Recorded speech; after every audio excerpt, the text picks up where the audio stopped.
Are you lonesome tonight? Do you miss me tonight? Yes. Oh, okay. They're like ad-libs, you know, you just keep going. Nah. I thought you were gonna. No, that's it. That's it. It's a call and response song. That was Yep, it. that's it. Yeah. Well, if that happened, maybe the whole movie would have ended on a nicer note. Maybe. Even it was not someday. Xiao Sir singing the song. I'm Wilson Lai. I'm Benjamin Yap. I'm Eli Sands. You're listening to Deep Cut.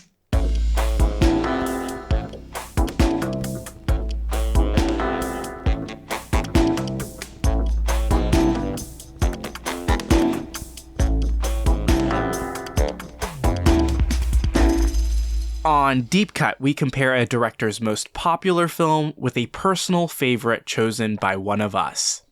We also discuss that director's life and career to bring context that helps us view their movies as they may want us to. If you are enjoying Deep Cut, please remember to give us a rating and subscribe to us wherever you listen to podcasts, because that helps other people discover the show as well. On Apple Podcasts, you can leave a review for the show or comment on our episodes directly on Spotify. You can totally razz us in the comments section. You can keep up with... Razz. You could riz us. You could chat, riz us up. You can keep up with Deep Cut Pod on Instagram, Facebook, and Letterboxd at Deep Cut Pod. I said that wrong, but we'll just keep on plowing through. And on TikTok at Deep Cut Pod _film. If you want to talk about this movie with us, please drop a message in our Discord server, to which you'll find a link in the description. And for big fans of the show, we also have a Patreon if you want to help support the show, or you can subscribe for free and get some exclusive content that's only on Patreon, including our exclusive video episode.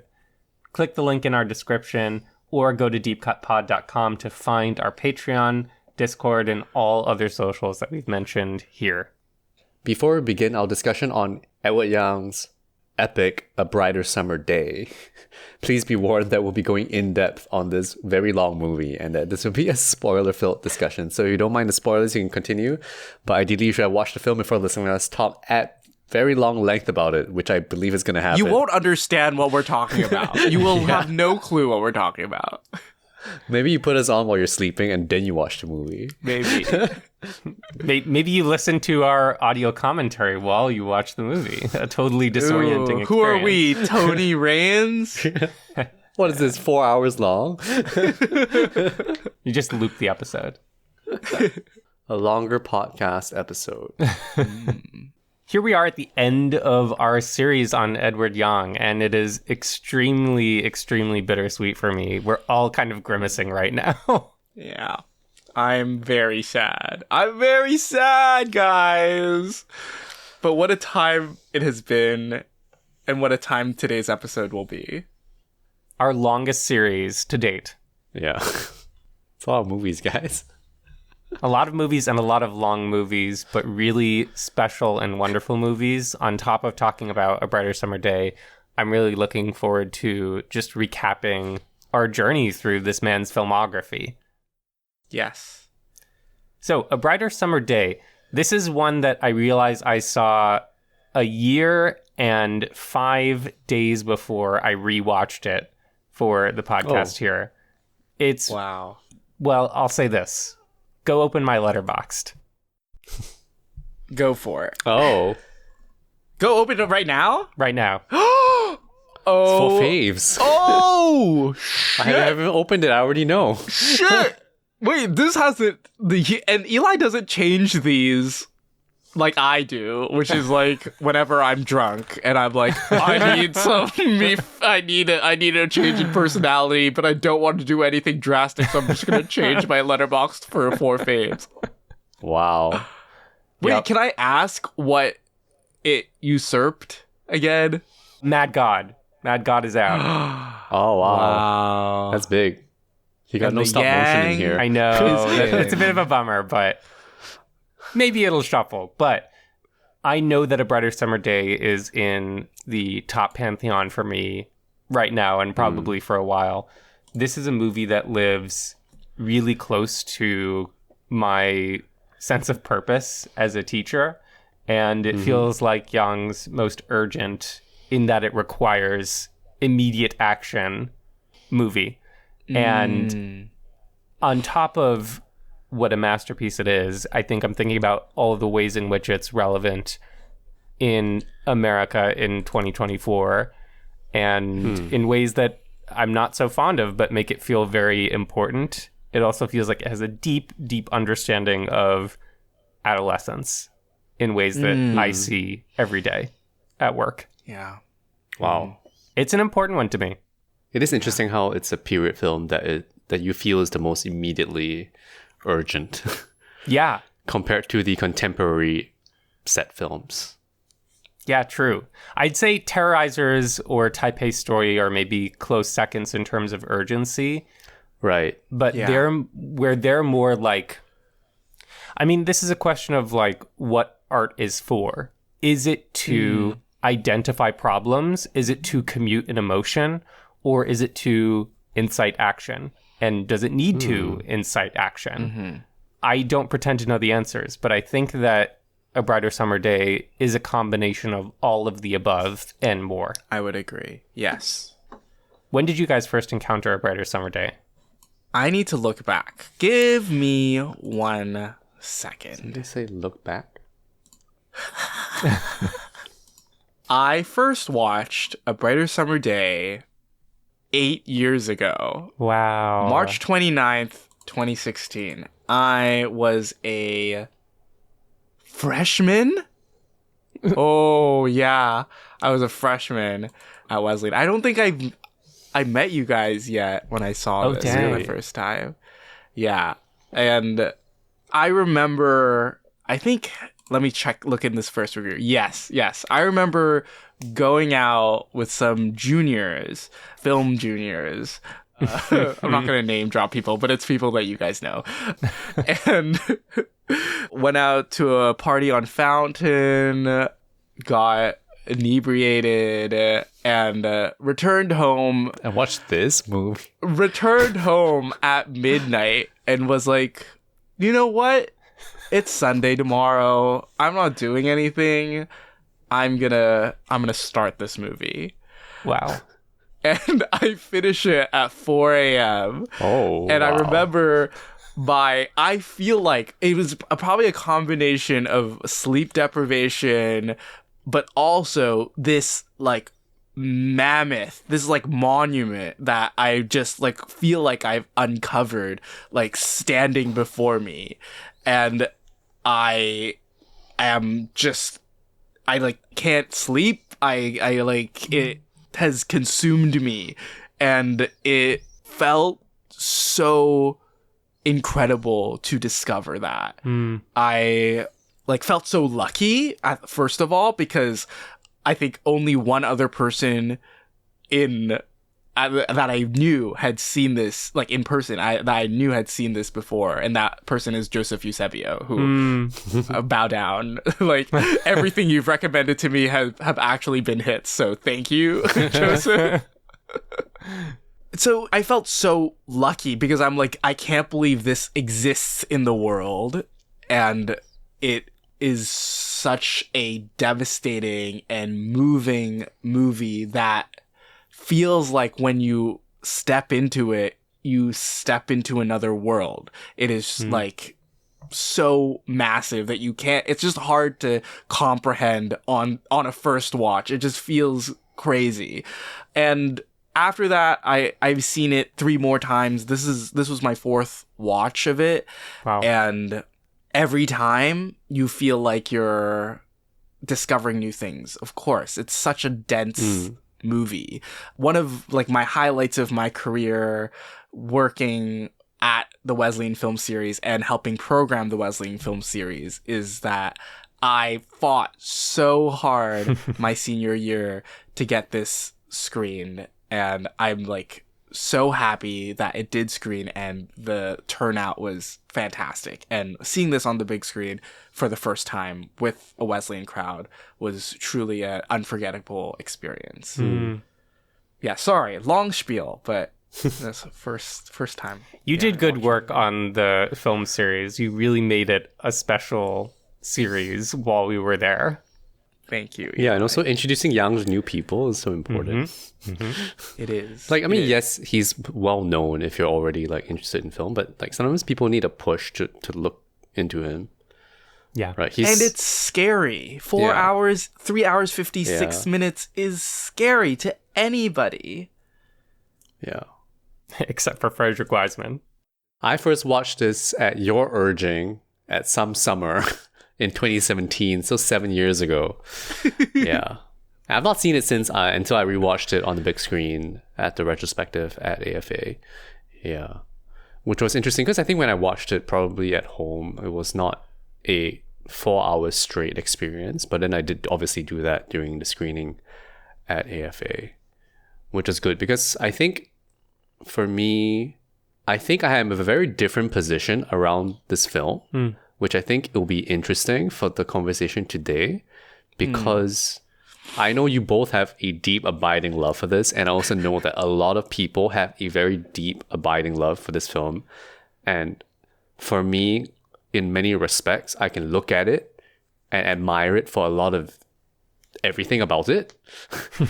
And I think the thing that I'm asking myself is like, why does this movie not hit the same way that it seems to hit for everybody else? Right? And I think that's an interesting angle of attack for me because I'm like, what about this movie isn't there for me? Like, or like, maybe why is this movie not a movie that's made for me in that sense?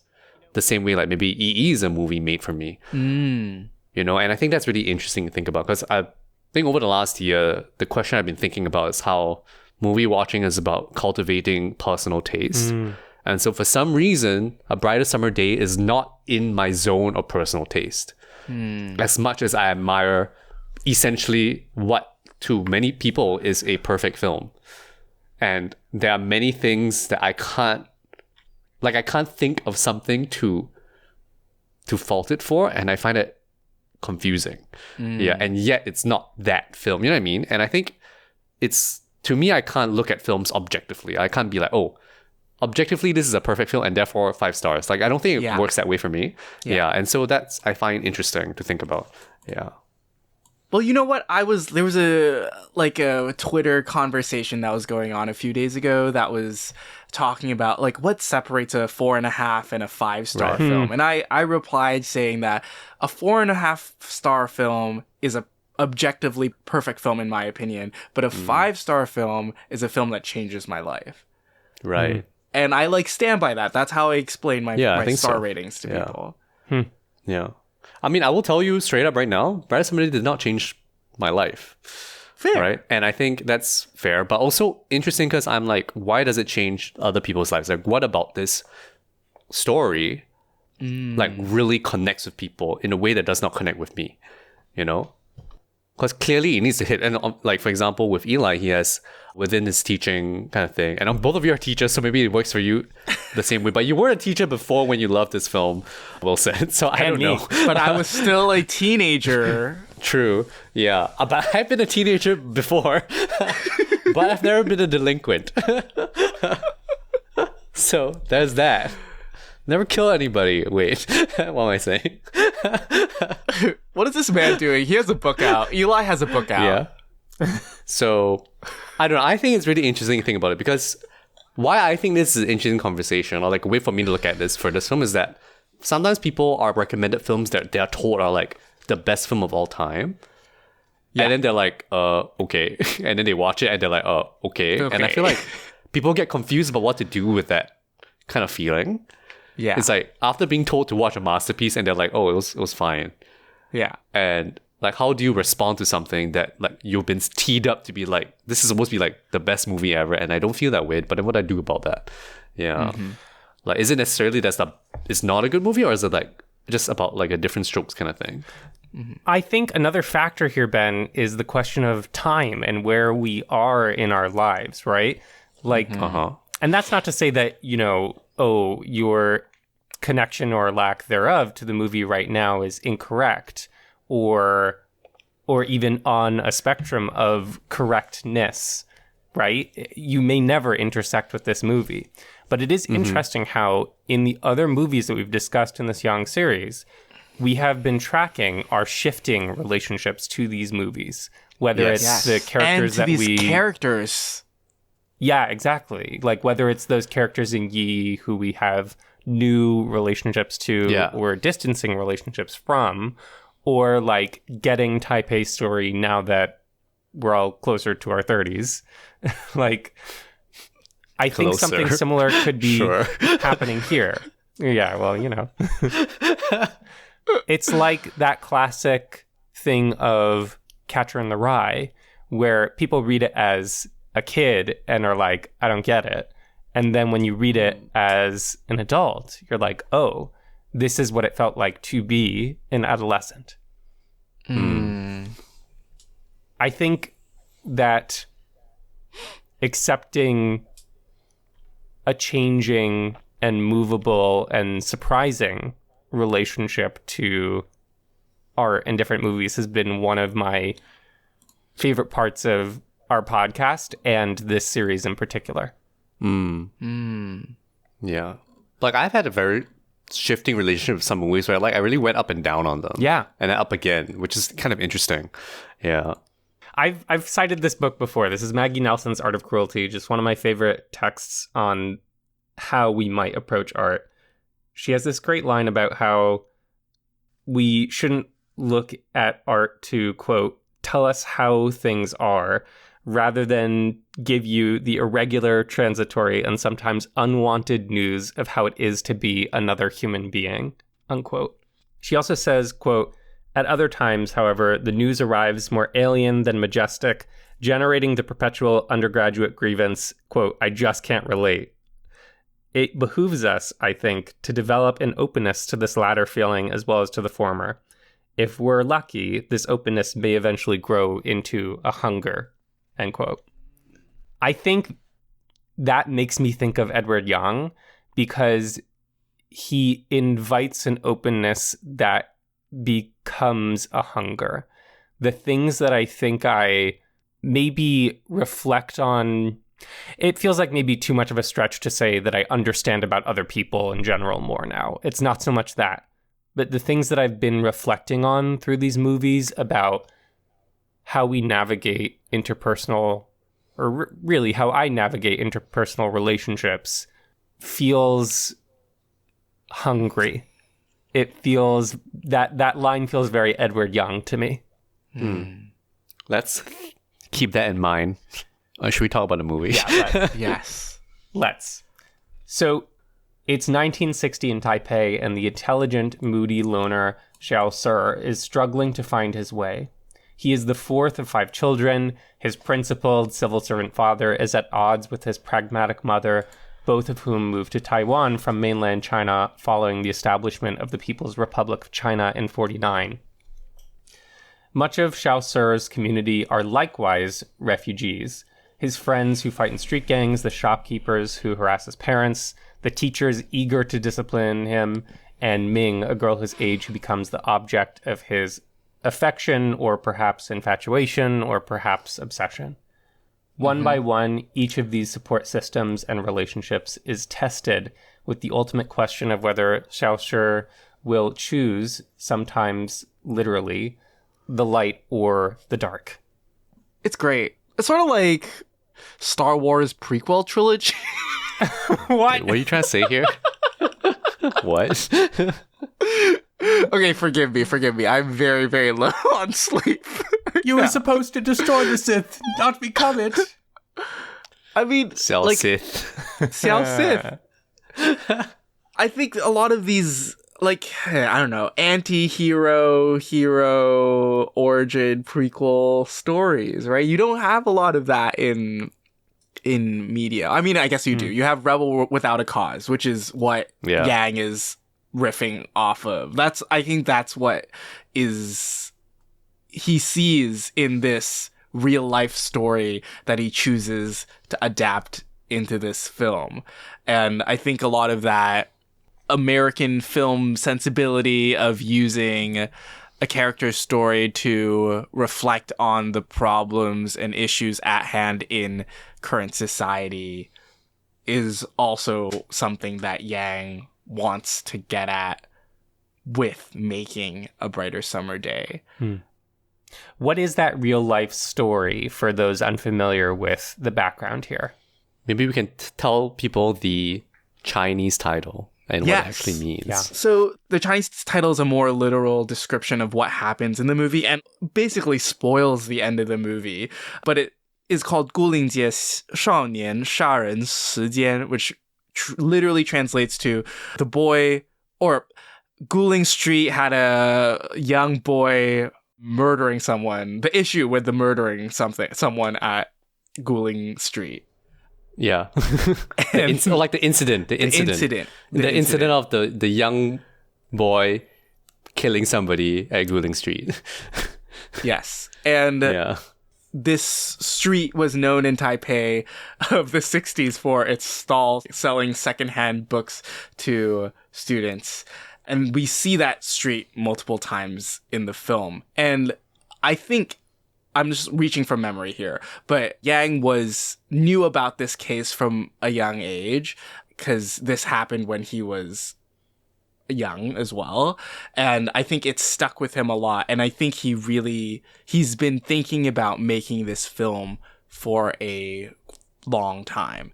So this was sort of his white whale, per se. Mm-hmm. Yeah, there's a really great interview that he has with BFI back in the 90s. With Tony Raines. With Tony Raines. Oh, is that Tony Raines interviewing him? Yeah. It's Tony Raines. Oh. Yeah. Is it a video interview? No, it's just it's a text interview. Okay. It's a text interview. Yeah. And in that interview, Yang talks about how this murder happened and was a bit of a poppy news story when he was growing up in Taipei around this time, right? But he also says that it wasn't that big of a deal. There were gang massacres that factor into the movie itself. The political context, of course, is influencing how the community moves and its kind of suspicions of each other in the movie. And Young says that he did research into the case of what happened with this real life murder committed by a young boy. But he starts to sort of depart from the details in order to think more about portraying that time and these people in this time. He's sort of going more for creating the atmosphere of that moment that he grew up in and assessing both the anxieties his parents brought from mainland China that he then grew up with, the kind of social circles that his contemporaries ran in. And he also describes it. And one of the screenwriters, Hung, in a separate interview on Criterion, says that, quote, "You could say A Brighter Summer Day goes back and imagines how these terrorizers grew up," end quote, into the characters in his movies of the 80s and 90s. I mean, it feels like it's a film that takes the real life incident as a way to kind of like think of it as a symptom of the times. Yes. And then trying to, not using the real life facts, but rather through the real life atmosphere to try and figure out what is the circumstances that can lead to this. Right. You know, so taking it as a symptom of a larger societal problem. Yeah, and I think that tracks a lot with where this lands in Young's output right now. Because it comes after Terrorizers. Yes. Right? Yes. Which makes sense. And I think it tracks in terms of like, right after this, it goes into Confusion. So this kind of caps off like a pretty, like a series of films that's really about societal issues. And then Confusion is like starts the second half of his career in a sense. You know what I mean? Because I would say that everything from Brighter Summer Day and before, a lot of it is about saying something about society.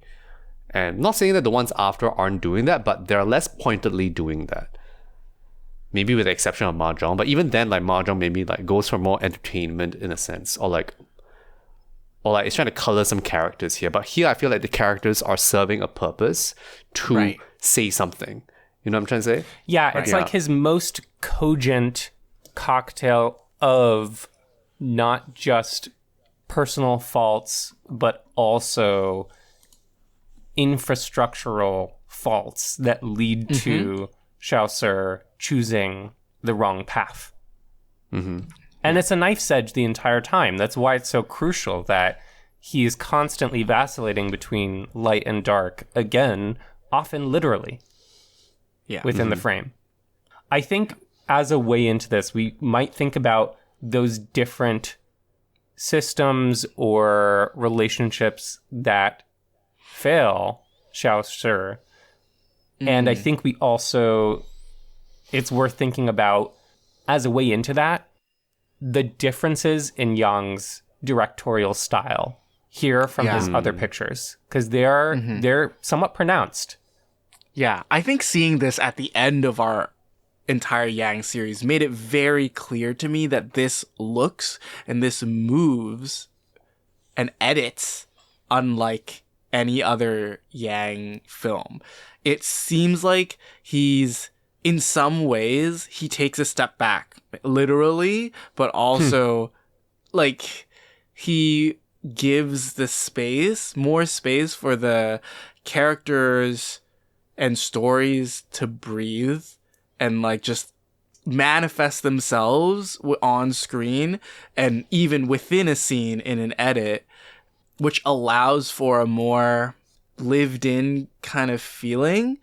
I was thinking a lot, actually, about Ho's filmmaking when looking at this, because there is a sort of slow and steady nature to how Yang is shooting this movie. Rains talks about how this follows Ho's A Time to Live and A Time to Die. And I think it draws a lot from Ho's treatment of period films, right, in the way it presents those films. Because I would say that Yang's style across his films is quite heightened. Even though he is a realist, he uses heightened style. I would say that A Brighter Summer Day has the most de-dramatized approach to its material, which is equally as sensational as something like Taipei Story or Terrorizers. Yeah. Right? No score here, right? Yeah, and I think this is super de-dramatized compared to those films because of the position of the camera, and also even in the way that performances are being done. Like, there's something very stoic about what's happening here. And even with the violent sequence in the middle, like, that's also, it's stylized, but also done in a very stripped back fashion. Yeah. You know, compared to, like, the shock of, like, how Terrorizers ends, or like how Taipei Story ends, you know what I mean? Yeah. So I find it is definitely a bit of an outlier in a lot of ways to the rest of the work. Yeah. I mean, also that's a period film. Yeah. What are you guys noticing on the camera side that's different here? I'm noticing there are a lot of scenes where camera tracks in or tracks out, and whenever this action happens, I was paying attention to it in this watch, and whenever this action happens by the camera, it is always supporting a character moving within frame. So the camera doesn't exist out, like, too much outside of the characters in the film. It's always supported by a character walking forwards where the camera tracks back, or we're walking behind a character that's moving forward. And that makes it feel like the directorial hand is less. And also, I think camera placements, there are a lot more wider frames here. He's stepping back. And maybe this is to show that there are a lot of characters that we are dealing with here and we are seeing on our frame. But I think in stepping back as well, you get a sense of that these characters, like Xiao Shi and his family, or Xiao Shi and this gang, they are all part of a larger issue, or a structural issue, or a systematic issue that Sir is not like he is our main character, but he is also just a part of this societal Like a web. movement in this web, and the way that they operate together in a lot of scenes shows that in a blocking perspective. The literal geographic places and spaces become a kind of metaphor for that social web. Another thing that feels different from Yang's other work, which feels like it works hand in hand with this idea of the tracking and camera movement being entirely anchored to character movement, is the glance object editing here is fascinating. And I think there are more POV shots, like character direct optical POV shots here than in other pictures of Yang's.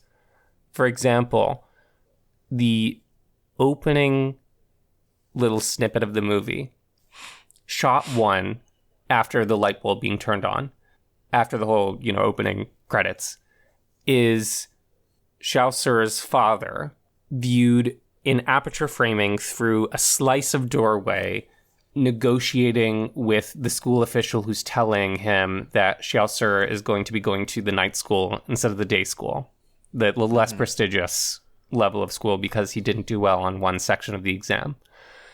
This is, it turns out, the object of Xiao Si's glance, because the next shot is a reverse from a wide of Xiao Si sitting and listening to this conversation and sort of subtly watching it. But it's not an obvious glance object edit because, 1, the glance comes after the object of the glance, and 2, Xiao Si is shown from so far away that it doesn't feel like an obvious POV shot. What's happening there? It's such a curious, setup. I think it's because, generally speaking, we feel like wide shots present an objective view of things. But when you use a very wide shot as somebody's POV, it's less natural when we think about common cinematic language. Yeah. And so it feels surprising and in a way confusing because you're like, oh, this is somebody looking at a wide scene, not the wide scene is showing me what's going on in this entire space. Right. So, but it is interesting because it feels like there's almost a contradiction in that style, but it's not, because at the end of the day, this is a film that needs to convince you of why Xiao Si does what he does. And the only way to do that is to understand his subjectivity. And that's why subjectivity needs to be important. But I will say that, I'm trying to recollect the film now, and I'm like, I feel that subjectivity not as much as I wish I could. Which is interesting. I think the thing here, Ben, is that we are both in Xiao Si's subjectivity and out of it, sometimes simultaneously. Yeah. The film weaves in and out of Xiao Si's subjectivity. And this is also with the narrative range of the film. It is not, we are not just with Xiao Si for a lot of these scenes. A lot of these of the scenes in the film don't even have Xiao Si in them. But I think what works for me is that Chang Chen performance that is incredible. So incredible, but it is so held back.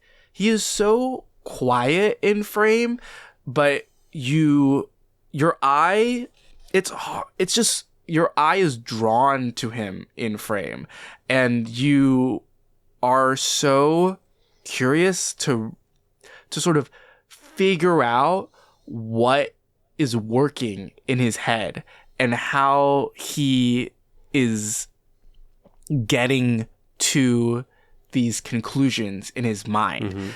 And when he starts showing some emotion, like the brighter scenes that he has with Ming at the ice cream parlor, where you sort of get a small sense of joy and love coming from Xiao Si's face, from Chang Chen's face, you you understand that he's just like holding these emotions really close to his chest, and he doesn't want to reveal a lot. It's just like I just think this is like one of the most fantastic, or if not the most like impressed I've ever been by a teenage actor on I was screen. just gonna say the same thing. In my entire life. Like, I just don't think like I can name any other person that can just really bring you through that, but also hold you at a distance. And I'm kind of like, it freaks me out because it's so good. I have I think it's interesting because, of course, we get to see what Saussure sees, but we don't necessarily understand what he thinks. And I think maybe it's a compelling performance because you don't know exactly what he thinks and you have to grasp at it. And I think maybe it is compelling because of how much Chang Chen leaves it to you to figure out. And like, he's not putting it completely on the surface. It's almost like he's doing less, which is good. Yes. You know what I mean? Very restrained. Yeah, and like there's a confidence to do less that makes it interesting. Although, but it doesn't I make think, the actions that he commits implausible as well. I don't think it's implausible. Yeah, I mean, for me personally, like I sometimes just want to know. I want to understand it better. Yeah, like I want to see how the things click in his mind, but I don't think the film wants you to understand either necessarily on a 100% level. Like, it still needs to feel shocking. Like, especially when you think about the ending, like I would say the trajectory still feels very sudden. Like that change, right, to violence feels still like I'm missing something, right? There's still something senseless about it, right? Like, it's not like, oh, this is so plausible and it makes sense that you would kill her. Like, it doesn't go there, which obviously, because that's crazy, right? It shouldn't make sense. Yeah. And I don't think I mean, this is of course all speculation, but I don't think that Saussure was planning on killing Ming. I think it was spontaneous and heated. Yeah, especially from how he reacts after he commits this murder. You can tell that, he was not in the right mind even after he commits the murder, but he's just... Yeah, I write in my review that these characters feel very like continually cornered into positions where they have to act out in different ways. And I see, like, this time watching it, I think I understand Sir's actions more, or just, I think having the historical context knowledge, plus also understanding all the gang machinations that is happening in this film, as well as Sir's family situation, and seeing like Ming and Sir like entering this story in sort of like parallel like main character positions that continually like challenge their desire for joy or a normal life, or just to just feel like they can exist in their like context, that like just the fact that it's just continually being like offered to them but then snatched away or like taken away over and over and over again, it builds an anger in him that you kind of also feel watching this as the time goes on. But added on to that is this base level of misogyny that I was just clicking into so much more in this watch, which made Sir maybe not less empathetic, because I still like empathize, but it was just so glaring here, like how women are treated across the board in this movie. But the way that Sir views Ming continually in this film as an object that he owns, or like he Wants to own. He wants to own and wants to have control over, like, quote unquote protection over, but to me it's like control and possession that just finally just drives him over the edge, because that's the only thing that he felt like he could control, and everything else in his life is slipping from his fingers, and he is just free falling by the final act of this film, the final 30 minutes. There's nothing for him. That's exactly that's exactly right. That I think rather than even happiness and stability, the thing that he's missing is control over his outcomes. An important line early on in the movie is when the dad says to Xiao Si, quote, "You must believe your future is determined by your hard work," unquote. He is coming up in a time when the only thing he can control, all his actions seem to point to, is making things worse. Anytime something improves, it's because someone is coming to his defense or solving something for him or trying to determine his outcome. And he's disappointed again and again and again because he can't control his outcomes. And so he turns to what he sees as an easier mode of control, which is controlling women. There's this line from Bell Hooks that I like, which is that, quote, "Cynicism is the great mask of the disappointed and betrayed heart," unquote, from All About Love. And I think it's crucial that when Xiao Si stabs Ming, he does so while saying, "You're hopeless, you can't change." You know, he's just talked about how the idea that slide changing was kind of comforting to him. So this idea that improvement is impossible, even this ostensibly easier mode of control, controlling women, has failed. And that's what breaks him. It's like education has failed him. His community has failed him. The gangs have failed him. His friends have failed him. His family has failed him. His family has failed him. His siblings have failed him. Or rather, he has not been able to control his outcome in any of those spheres, rather than them failing him. And now that he cannot even control the outcome of his relationship to women, that's what makes him snap.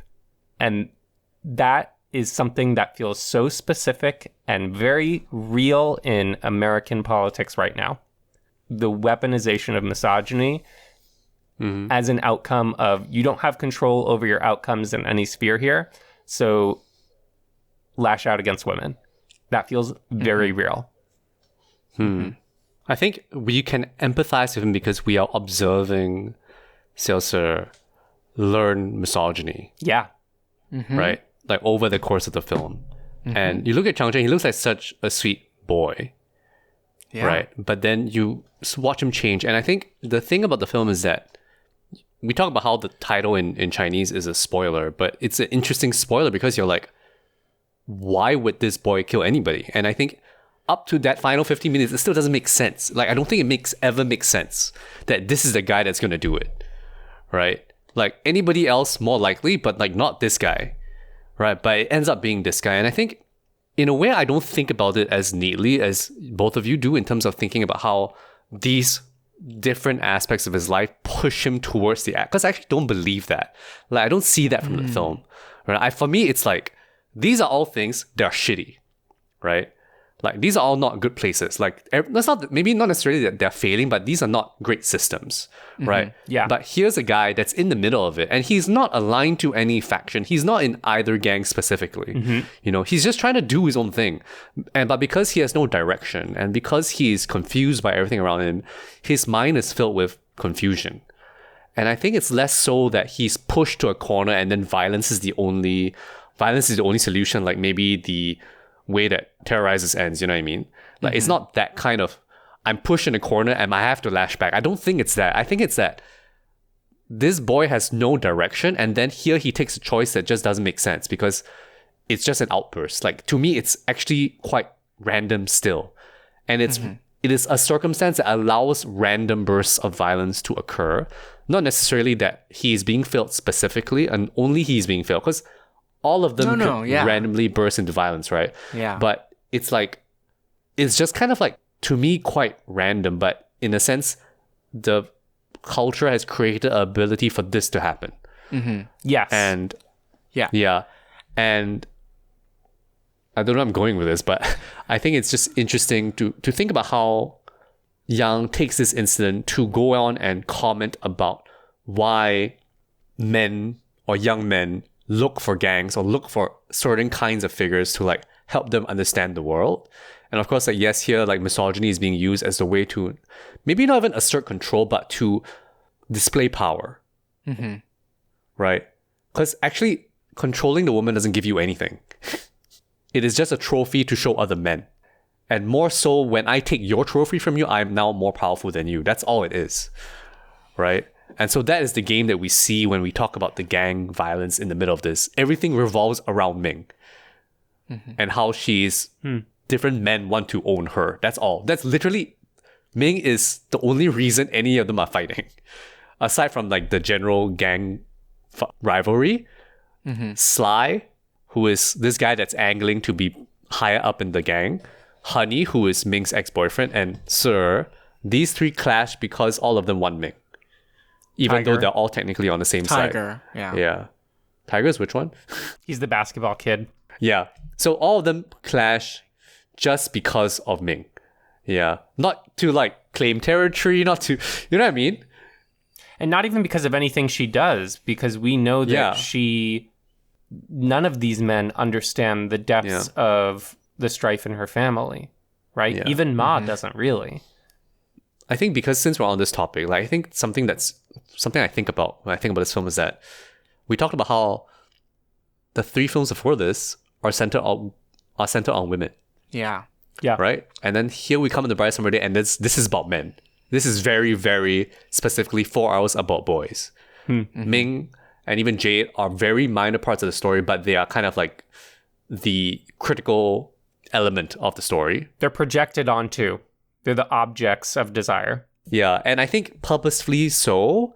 They are not created to be completely full characters, but I would say that Jade gets a nice reversal where she actually shows Sir that she knows more than she lets on.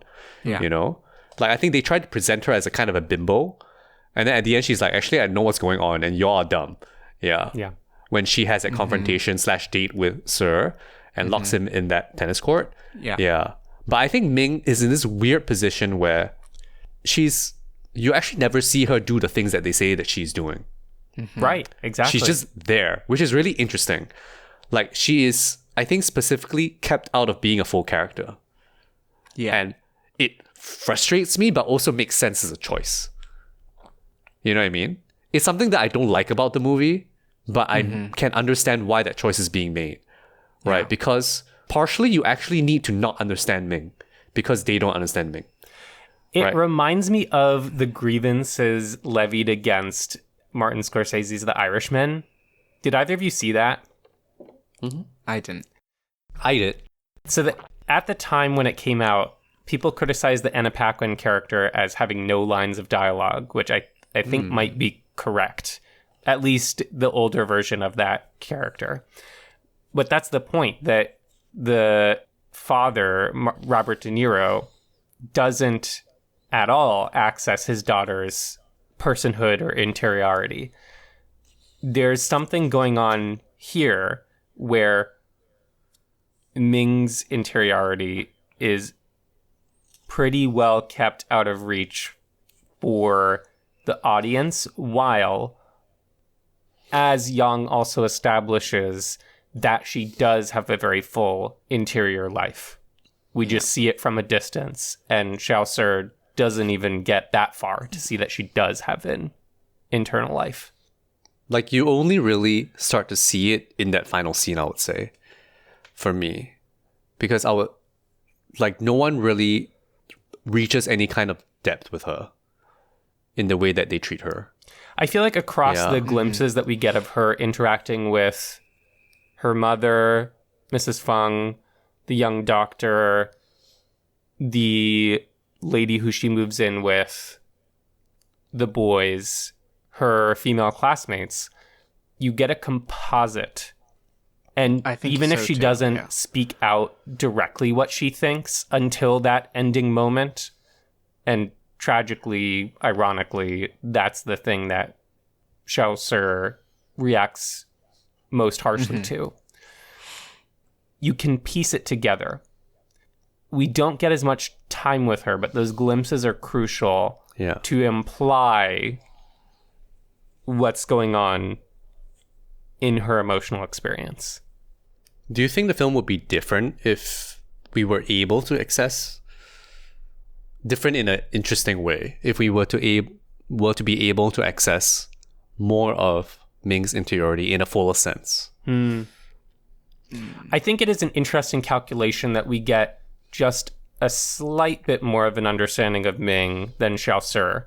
It's like just enough to leave us curious about what is going on with Ming. Like, it leaves us with a problem to solve after the movie is done. I think giving us more might wrap it up too neatly and not leave those questions lingering in our mind. I think so too. And like, I remember last episode with Nat on, I made a comment about Ming being drawn to, like, sketched out, like, in a not full way.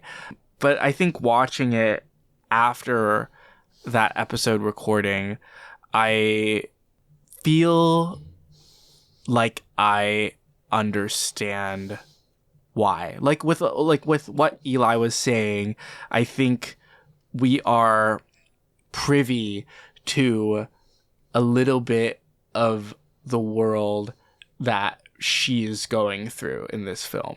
And I say that both Sir and Ming are getting cornered in this film into doing things that are maybe bad choices for them. And I think what is crucial to understand about Ming is that I think it's the thing with her mom, who is ill, who can't, for a section of the film, can't work to support herself and Ming.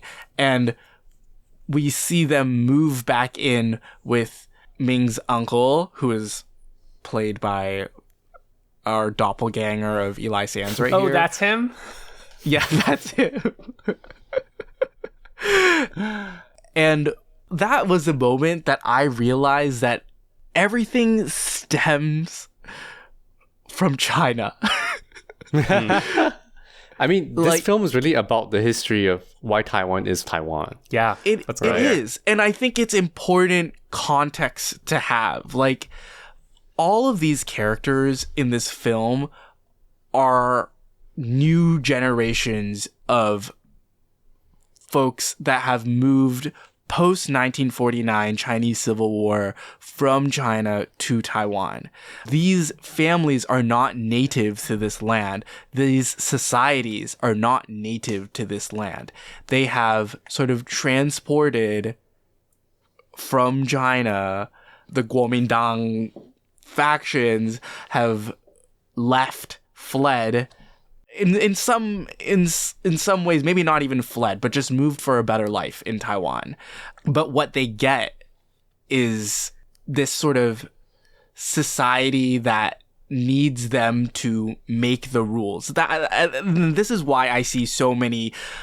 That this is how I understand why these gangs are appearing en masse, because there's no structure to be had with this new flock, like inflow of so many people coming in, that these kids take it upon themselves to lay down the law and establish territory and establish gangs here. And I think without structures in place, you see this free fall happening with everybody in this film. And like, I think you have a lot of characters taking on or feeling that they need to take on more responsibility than they are usually given, and in so many like different ways. And I think that results in poor decision making, and that results in what we see systematically or like film wide. This is not just the reason why Xiao Si kills Ming at the end. This is like, there are so many rampant problems and issues that are brought to light in this film, and I think a lot of that just stems from these new immigrants coming into Taiwan. I mean, I think also it's like because we're talking about Ming, right? And I think Yes. if we want to just like drop very quick context here, it's like Taiwan was under Japanese rule, and then after Japan surrenders World War II, Taiwan is now under Chinese rule, and so like Taiwanese people are never their own people. So I would say that the gang stuff stems from a need to control your own fate. I don't want to have people above me, so I'm going to create my own system of power that is completely divorced from this, and that's how I'm going to assert my agency within a tribe that I'm going to create that is completely Taiwanese. And so I would say that this is what the film is arguing is happening at this point, and it shows you a lot of the Japanese stuff when they take stuff from the roofs of their houses. They're all Japanese things to show you that the history of these houses are from Japan. But of course, then there's the secret police stuff, and then they're fighting the new rulers. And so they're just rebelling against that, right? So if we think about the rebel without the cause reference, here actually the cause is there. It's just the cause is a lot of things. Yeah. Right? Like, it is random violence, yes, but there are a lot of factors causing everyone to look for new leaders. And right now, those leaders appear from gangs, right?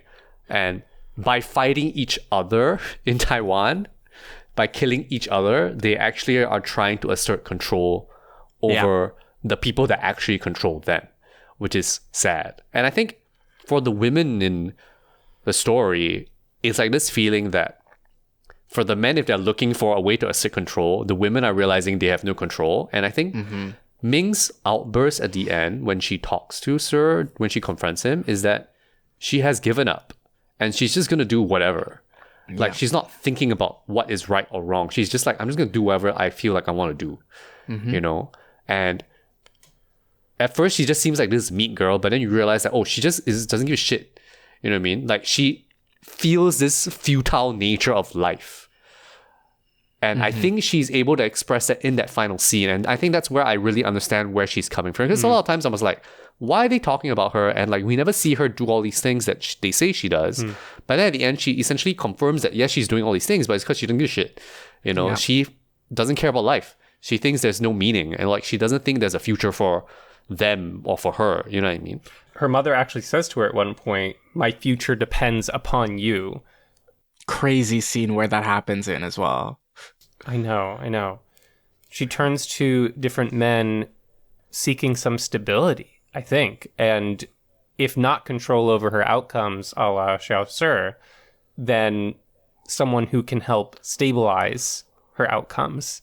And, you know, one of her big grievances with Xiao Si in the end is that she says something like, "Everyone says they'll protect me," and then runs away when there's danger. So, yeah, Ben, it is very much so the flip of if Xiao Si feels he can't control anything, then Ming is also lacking for some sort of structure. Like, she can't depend on anything or anyone. Yeah, right? yeah. Like, That's a good way to mom, put no. it. These boys, no. Government, no. School, no. Religion, So then no. she's like, fuck it. Like, I don't give a shit.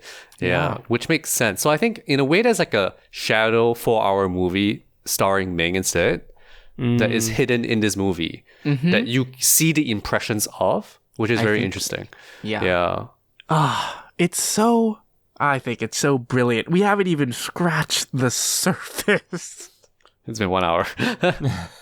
How do you want to attack this? Because for me, I think I was writing some notes because I was trying to figure out this feeling I have about this film, right? And I was looking at other people writing about the film and talking about the film. And one word that jumped out at me is this description of the film as being novelistic.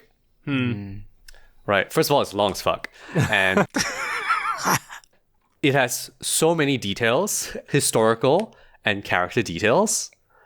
And if you think about the structure of the film, because of its length, it is not necessarily this scene leads to this scene, leads to this scene, leads to this scene kind of like film.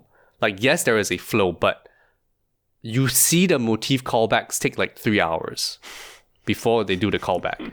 You know what I mean? And I think there's actually a lot of, because sometimes the way we think about films, like we don't think about films in terms of symbols and metaphors, but I think Yang is thinking about symbols and metaphors when he makes this film. And if you listen to Rain's commentary, he talks a lot about these symbols, about the flashlight and about these Japanese weapons that they find in the attics that they have. And for example, the flashlight is like, because Saucer apparently like can't see very well, and then the light helps him to see stuff. Issue, And then, like you were saying, Eli, he chooses between light and dark. So he starts off with a flashlight because he wants to see better, but he swaps it for a knife at the end. Yeah. Yeah, he leaves the flashlight back at the studio, the film studio. And he's always flickering it on and off, on and off, on and off. And the light starts to fail at the end, right? Yeah. Yeah, the battery runs out. If he got new double A's, the film would be fine. So I think because of that, the construction of the film is that actually you can kind of read it the way that you read a like a novel, you know, because the film is not really about the story. The film is about the details.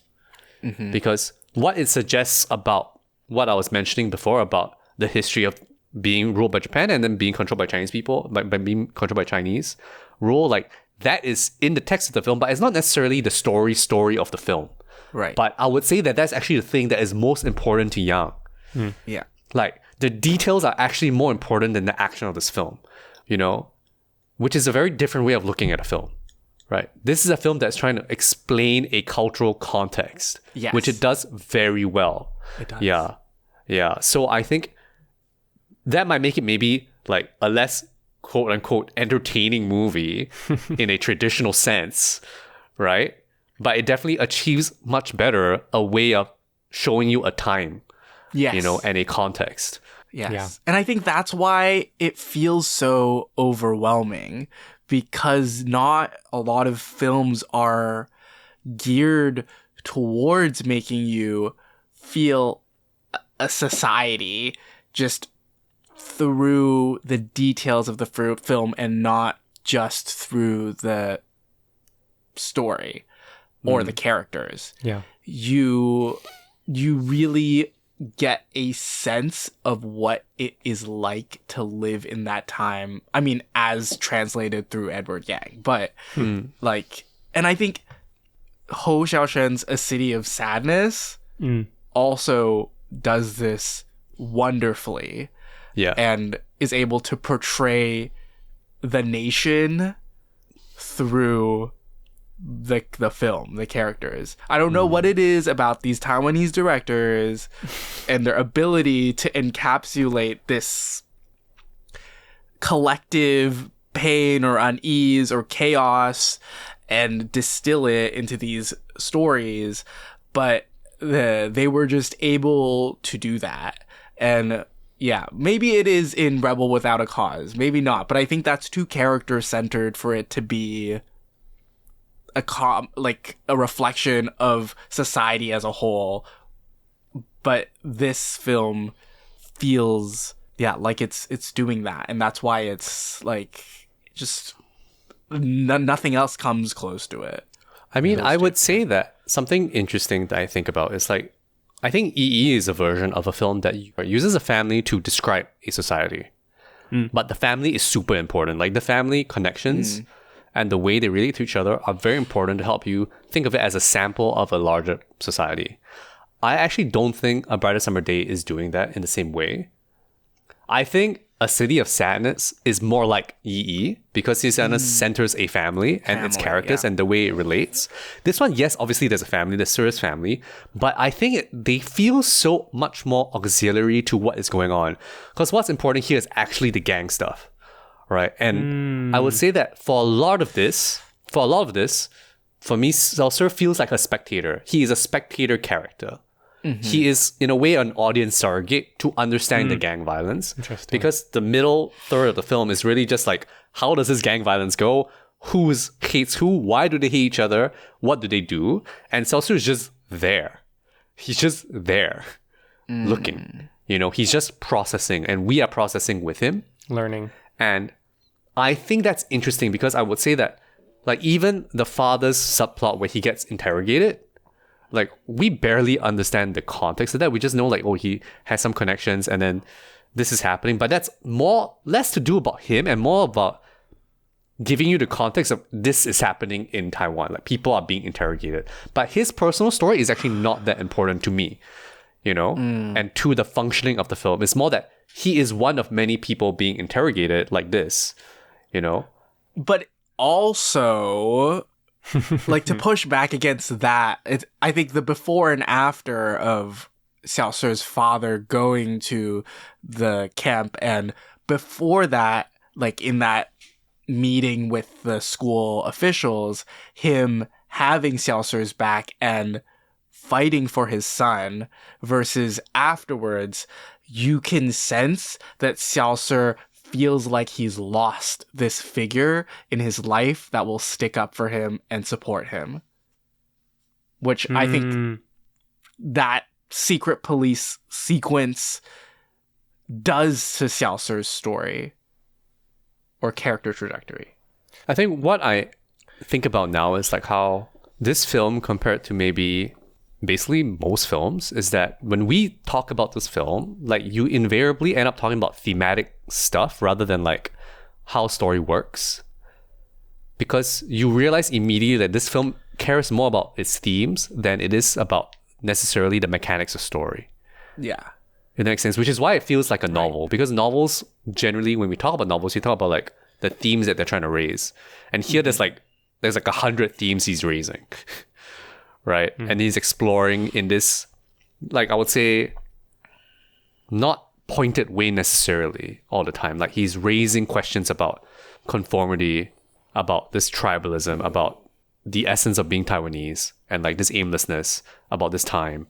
And it feels like a very difficult movie to talk about, because we'll just end up talking about, I feel like we're just talking about Taiwan rather than we're talking about the movie. You know what I mean? Which is amazing. I want to try to weave together a couple of things through a quotation from Yang. So thinking about the question of like, what is this movie ultimately about? If not 100 things, then what? And also, that father-son relationship is one we've not really gone into a ton yet, even from a performance standpoint. And it feels like maybe the most crucial relationship in the picture. It's the one that starts it off. So in that interview with Tony Raines for BFI, Yang says, quote, "When people ask me what the murder has to do with the political climate, I always say, go back and watch it again. Actually, if you follow the main characters through the story, it's clear enough that the film's hidden meaning has to do with conformity and non-conformity. Xiaosur and his father are both loners, and it was inevitable at the time that anyone with a conscience, anyone with honor, would become a loner. In Chinese history, or at least recent history, it has always been the educated class that suffered worst. It happened in Taiwan in the late 40s, when most of the Taiwanese elite was eliminated. It happened during the political purges of the martial law period. It happened in Tiananmen Square in 1989. In the film, Zhang gets into trouble because he relies on his supposed friendship with the official Wang, but if it hadn't been that, it would have been something else. That's the tragic thing about being educated, decent, and conscientious in times like those," end quote. So I think my question off of that is this movie about conformity and non-conformity? And is that relationship between Xiaosur and his father the key one in this movie to unlocking conformity and non-conformity? I think that's a comparison between the two of them, because what is the context of the dad again? So this is also kind of important because I think, Yeah. he came from Guangdong province and he moved up to Shanghai, and he's an intellectual. So Shanghai at the time was really poppin'. Like as a city, it was poppin'. There's a lot of film was happening, a lot of intellectuals. It was getting very international. It was just like one of the hubs in But the China. father was a peasant boy, the mother He was says. a peasant boy, but he learned a lot in Shanghai after meeting the mom, and I think that developed that sort of like Shanghainese characteristic in him where he speaks back to those in authority and like expresses justifiably expresses how he feels to the school officials, his principles, but that in other contexts, like this context in Taiwan, is sort of looked down upon. And I think in that way, when they choose to speak out or stand up or do something on their own, that is that nonconformity peeking out. And then being quiet and going with the flow, I guess, is what Yang sees as conformity. But I personally feel like it's so much more complex than that. I agree. I'm not going to argue against the fucking director of the film, but I will. No, I would say that it's one of the themes, right? But it's just, but in what sense? Like, because when I look at it, like when he talks about conformity and non-conformity, what he's trying to say here is that Xiaosi and his dad are loners because they do not like to conform to what is being told to them. You know, they question things a lot more. The reason Xiaosi is not in either gang is because he actually questions both gangs, and he doesn't care to be in one gang to fight another gang.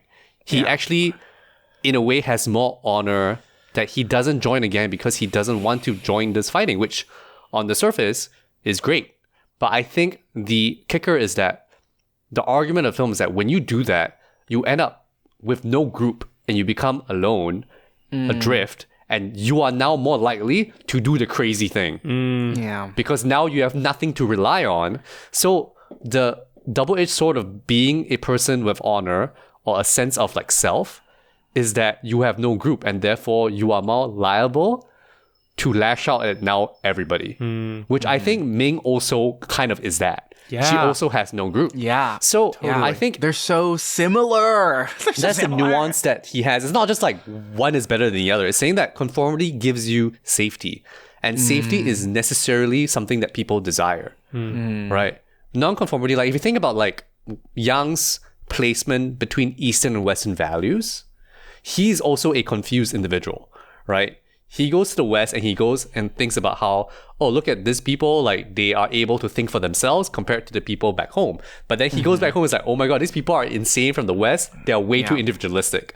So I think it's not a binary thing of like one is better than the other. It's like, No. there's this thing where like you go for one side and then there's the downside of being individualistic and then the downside of being tribalistic. Yes. Right? And I think like it's interesting that you say this requires immediate action, Eli, because I think this presents a problem of like you can't choose either of these options. You know what I mean?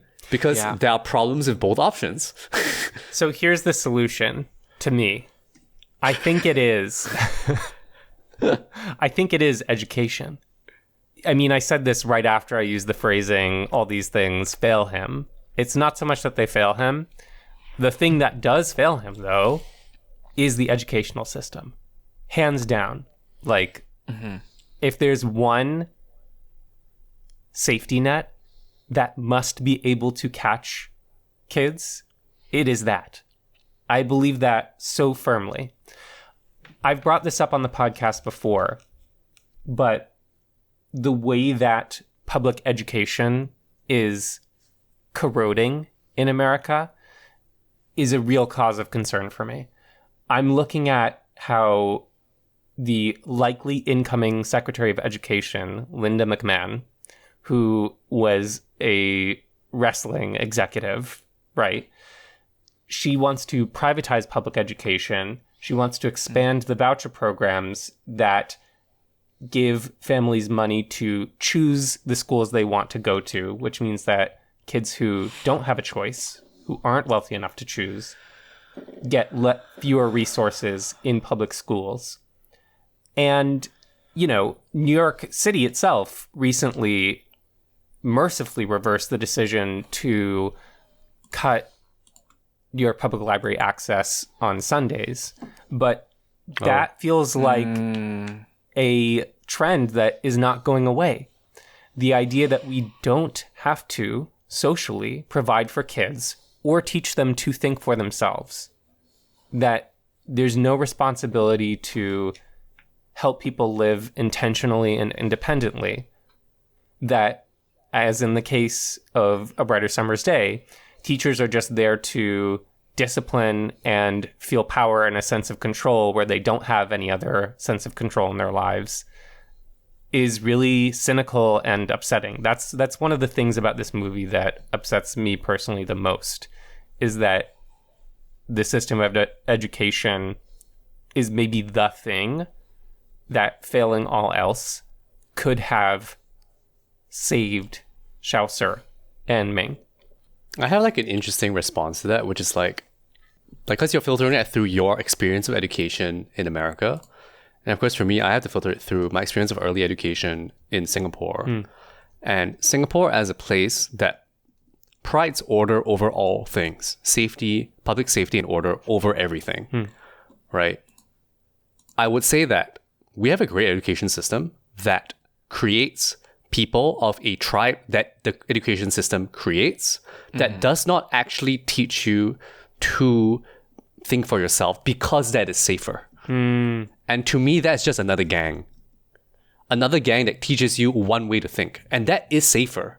It is safer, but it reduces complexity of thought. And I think the big problem here is that once you introduce complexity of thought, you mess up everything, right? Because once everybody thinks for themselves, which is idealistically good, it comes to the problem that if everybody thinks for themselves, then nobody knows what to think. Or like if I'm a person that can't do that processing, then I'm looking for somebody to just tell me what to think. And I think it's just like, to me, it's like a wrinkly kind of thing that Yang is presenting here. Because I would say that the way that you see the disciplining in the school here, similar to like something that he shows you in EE as well, is that yes, they're like using sticks to hit people, but they're also trying to essentially maintain social order, right? Yeah, and like even if I don't agree with the methods, I understand why their objective is to stop people from doing bad things. Even if the methods might backfire. Yeah, so I can understand the intentionality behind the schooling using these poor methods, but because their intention is public and social order. Yeah. It's that, well, I don't think that independent thinking means automatically choosing to go against the social order. It means having an understanding of where you lie in relationship to it and being able to make the choice of where you go along and where you go a different way, right? Like, it is thinking independently does not equate to being a loner. It means being able to choose where do you go with the norm and where do you break from it. I think being in a gang is totally subjecting your will and independent thinking to the whims of the ruling class, right? That's the religion also that one of Xiaoshi's sisters subscribes to. Oh, that's true. That is a very interesting. Yep, it is. Another layer of it, another right? layer, yeah. Yeah. But I kind of have had this in my back pocket and I'm a little bit nervous to deploy it, but... Oh, let's go. Do it. Luigi Mangione. Yes. Oh my god. Let's go. Let's He go. chose I knew the weapon. The actual weapon. in the like the corner of my heart that somehow in this episode we will end up talking about Luigi Mangione. There's this line in his manifesto, which I definitely have not read, by the way. Will this episode age well? Let's find out. Let's find out. In 5 years. There's something that he quotes from, and I really, really hope it's not the Unabomber manifesto, but I might be wrong. Oh my god. You know what? Let me do a quick Google. Hang on. Oh my god, guys. It's not the Unabomber. It's not the Unabomber. We're good. There's this line, "It is no measure of health to be well adjusted to a profoundly sick society," from Jiddu Krishnamurti. And I think about this for a couple of reasons with A Brighter Summer's Day. In that interview with Criterion, Hung Hung, one of the 4 screenwriters, says that, quote, "In the 1980s, there was an infamous case involving an Aboriginal Taiwanese youth named Tang Yingshen, who had come to the city to work, was abused and exploited, and ended up killing his boss and his boss's family. At the time, a lot of people came out in support of him, but ultimately he was sentenced to death. Edward followed the case closely, and although he never said so explicitly, I think the memories it stirred up for him served as an entry point into the film," end quote. I hesitate to stitch these things together, but there's something about a social system that takes away control and, in one form or another, enacts violence on people. And the response to that being individual violence, whether or not you think it's well-placed or misplaced. If that is a result, this seems to be a pattern that is happening across that story that Yang is influenced by, that happens in A Brighter Summer Day, that happens now with Luigi Mangione. It's this pattern. Again, I'm saying this very explicitly, neither as endorsing nor not endorsing. It's way more nuanced than I pretend to understand. But it is a pattern. I think if you think about the film, it is, I think I said this at the top of the episode, which is that it takes this incident and tries to explain to you what could cause this to happen. Right? Yeah. And so I would say that because it's not just a web of life, it's like a web of society film, right? Like it's like literally like all the shit that put like all these influences on Seltzer, and we don't know how they concoct in his mind to get him to that point. Right. You know, we don't understand it. We don't know what he's thinking about. He's still an individual, still responsible for his actions. Yes, but I think in a way the film is trying to say, yes, there's individual responsibility, but then also like, if we create a society that creates individuals like this, then whose fault is it? Mm-hmm. Right? Mm-hmm. I think it's clear. Yeah. Yeah. So that's I think what it's saying. Yeah, like that it's trying to be like, this is a society that we have that it's causing this to happen. Like, and I think, I don't know, like, does he say that? Is he trying to absolve individual responsibility? Probably not, but no, like, I think he's doing and also rather than but. Yes. Yeah. But yeah, I just think that's clear with the intention here, right? Yeah. From Yang. Yeah. Well, we can wait till 2060 to see the incident of killing of a healthcare CEO on Wall Street or whatever street he was on. To be clear, murder is bad. Systemic violence is also bad. Yeah. Violence is bad. What do y'all think of the gang violence that's being depicted here in terms of the way he tells his story of these rival gangs? It makes me feel sad. It's hard. I don't mean for that to be totally simplistic, but it's like, it's a waste. It's such a waste that these kids who... I think about that moment when Honey says, if I could write, I would have written a novel for people like me to read in the future, but it's too late now. I didn't study hard enough. That is profoundly sad to me. Yeah. It does make me sad, and it makes me scared for these characters while I watch the film. Like, I've seen this film many times, but I think there is a level of safety that is just not there for a lot of these characters, these young these children in this film that you usually have in coming of age films. And I think just the prevalence of violence throughout the film makes it clear that no one's truly safe in this society, even if you exist outside of this gang world. You can still fall victim to gang crimes or gang violence. And similarly, it does make me feel sad, but it gives me a sense of unease. Like, I would not be okay living there. Like I would not be okay. I would not be okay growing up with those kids. Yeah. They aren't happy or fulfilled or living as their best selves or living intentionally, whether they're in or out of the gang. Like I think I talked specifically about Sir and Ming as unable to reach that glory or that feeling of fulfillment or of a normal life, but it extends to all the young characters in this film. Yeah. I don't think it is exclusive to those two just because they are living in these conditions and this society. When Ma is being spoken to at the police precinct at the end of the movie, the last time we see him, he starts crying and he says, he was my only friend and now ... That's so sad. Whoa. Is this best friend cinema? No, it's not. No, it's not. It's definitely not. Sorry, for a moment I was like, no.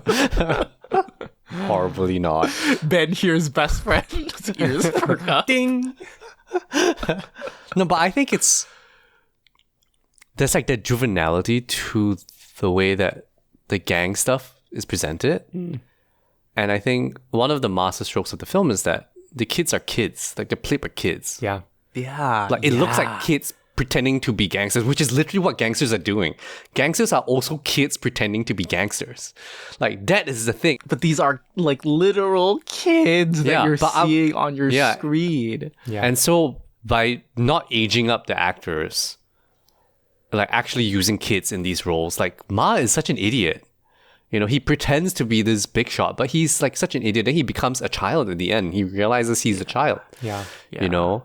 And like, Honey is taller, but then he is wearing this stupid sailor uniform that's not even his. Yeah. He looks like an idiot. Oh no. No, he looks stupid. I think he looks dumb. He does. Yeah. He looks like a doofus. He's cosplaying. And yeah, and then the way he dies is just like, oh, this is how this legend dies? Just like that? Like, he thinks he has this like aura of invincibility. Like, no, you don't, dude. This is how you die. Yeah. It's easy. And I think, and then the fact that they're fighting over the freaking theater, like, what the shit is going on? Like, it's about a show. It's not even about anything important. Well, that's very much so an adolescent thing, that like everything is the most important thing in the world. And so, like, even Sly is also, he's such an idiot. And so much of the gang violence, it's like played hyper serious, but then you look at them and you look at what they're talking about, and it's like, what the hell? This is so lame. Yeah. You know? But it results in actual death and violence and bloodshed. Yeah. You know? And that is like kind of insane. It's just like insane, but it makes sense. Like, I think it really makes sense within the context of what you're seeing and what he's presenting you. You know? But I would say that maybe like from the start, like, there is a sense of danger, even though it feels so stupid. Like, this is what these kids are doing, you know? Yeah. And so there is that prevailing sense of senselessness throughout the entire film of like, this is so stupid. Like, this is so, what was the point of all this whole thing, you know? But I think you also like, you can step back and see that, but the fact that these are kids, and I think the fact that you are able to connect with a lot of them in moments where they are like being genuine. They're really like expressing how they feel in like a wholeheartedness kind of way, and including taking this gang violence very seriously. It hurts. It hurts to see. And even someone like Honey, who I feel like, but maybe I like more than you guys do. But like, I think him expressing that he wants to like leave Taipei for good and lead this life elsewhere, I really connected with, and I really felt for him. But that also, that feeling that prevailed within him to confront the 217 boys at the concert was also poor, stupid decision, but it is also a decision that within the context of this film and within how Honey acts and how we've heard about how he acts, I understand. Like, I understand why he goes there. Like, it is a stupid decision, but I see why in this situation he makes that decision. Like, you understand how the circumstances lead him to make these dumb decisions, right? Exactly. Yeah. Like some false sense of honor or whatever, right? Yeah, and I don't blame him for it when I see it happening. Yeah. Yeah. Oh, and okay, I just want to we have not been really talking about specific moments or scenes, but I want to like point out this moment where they are all at the start of the concert, they're all standing. Everyone is stopping outside to listen to the national anthem play. Yeah.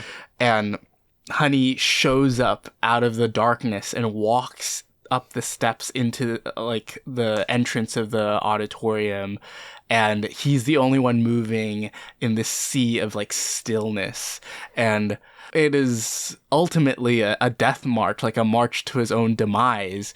But I just found that to be a really beautiful moment in this film.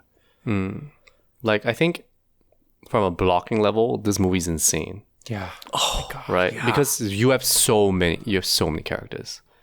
Right? And like, that's just one moment of like heightened, okay, let me move only one character. Right? Which makes sense in the context of the scene, but I think like, it's like, there was like a crane, like kind of like a tilting down shot showing him moving through the crowd.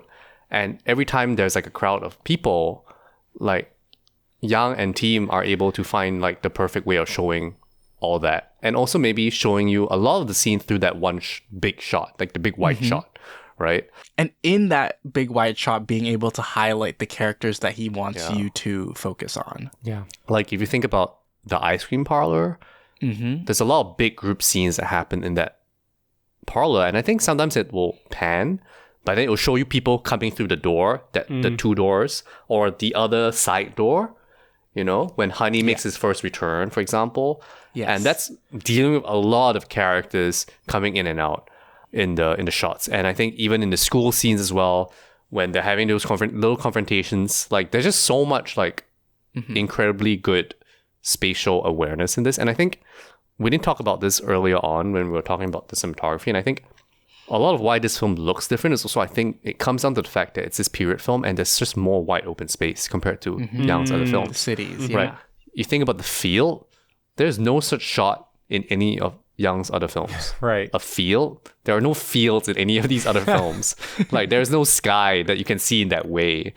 And also light, because here you have a less lit village, right? The night scenes are proper dark.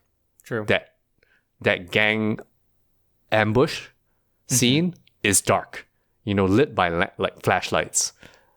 And so in a lot of sense, like, this film feels more naturally lit, feels more, not necessarily is, but feels more naturally lit because of the lack of artificial light that you can see in frame within the mise-en-scène. So in that sense, it feels different because literally the town feels different because of the time, because of the setting. Yeah. And I think that also maybe had that effect of how it changes the way that they decided to frame stuff. Like, you have more space, you have more people, you're able to just step back. You know, you're less constrained by where you can put the camera because there's just so much more space to put the camera. You can have a crane. You might not be able to have a crane in a city. You know, that might just be logistically difficult, but now you can. And that also adds to like this epic feeling for the film. It makes the daylight feel hopeful in a way that is tantalizing and ultimately crushing. That's true. Yeah. A brighter summer day. Like, the first time we see like the gang stuff is with that brick, right? And then they're like storming the school. Yeah. And it's very dark. Like, you can barely see what's going on in the school. And then they're just running around with flashlights. And I guess there is that light and dark in this film. And it is with the flashlight that Sir is able to see anything in the darkness. Right. But it's also the flashlight that puts him on this path. Yeah. When he sees what he thinks is Sly and Jade, yeah, which is like this rumor that he starts, or maybe starts. I'm not really sure. He doesn't start it. I was paying attention. He was like, he just saw Sly with a girl, and people start putting Jade in. Yeah, but he was the one who found them with his flashlight. I mean, there's still so many things we haven't talked about. We can talk about the film studio, which is like a huge auxiliary setting to this. I remember thinking the first time I watched A Brighter Summer Day that Chaucer was going to wind up being more of an analog for Edward Young himself than he wound up being, because the film studio feels to me like Young saying, this boy could have been me. Like, he could have gone my path towards filmmaking as a means of expression, or a group to align oneself with, or a faith to hold. But he doesn't take that path ultimately. It feels like Young's personal link to Chaucer. Yeah. I think there's a metaphorical feeling from like putting this film studio there. Right. There's like some meta commentary of teenagers that look like teenagers when they cast Ming. And I think there's I feel like every time we see a film studio in a film, it's like films are like a land of fantasy and dreaming. And I think for Chaucer, it's kind of that. It is like an escapism, right? But then, of course, you're also watching a movie that is the opposite of escapism, of that sort. Yeah. And I think there is some cultural context, which is that a lot of the films we made at the time, the government-sponsored films were all propaganda films. Yeah. Whereas this film was like an indie kind of production, but I don't know what kind of content they were even shooting for the film in the film. Yeah. But in a sense, maybe there's also a lack of like narrative, because films being created in a contemporary time give you a sense of national narrative, whether state sponsored or not.